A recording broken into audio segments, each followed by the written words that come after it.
have many role models from the scriptures and from the Bible that I admire and love and that I have spoken on so many times. And I began to ask the Lord, who do I minister about? Because it is good to do things not as convenient but as commanded.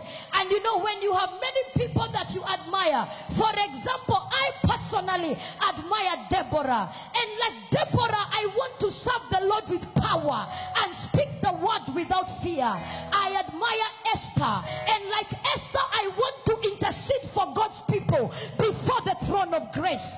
I admire Abigail, and like Abigail, I want to humble myself and wash the feet of the servants of the Lord.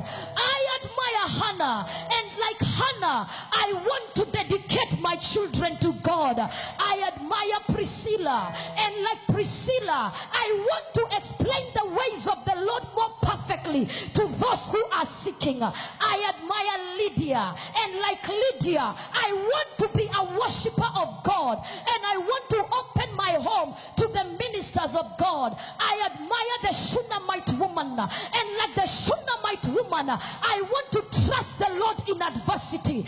I admire Dorcas, or Tabitha if you like, and like Dorcas, I want to always do good and help the poor. I admire Joanna, and like Joanna, I want to use the wealth. I want to use my wealth to support the ministry of Jesus. I admire Mary, the mother of Jesus, and like Mary, I want to say, let it be unto me according to your word. I admire the woman with the issue of blood, and like the woman with the issue of blood, I want to touch Jesus. I admire Lois, the grandmother of Timothy, and like Lois, I want to teach my grandchildren the ways of the Lord. I admire the Proverbs 31 woman, the virtuous woman. I want to be a virtuous woman.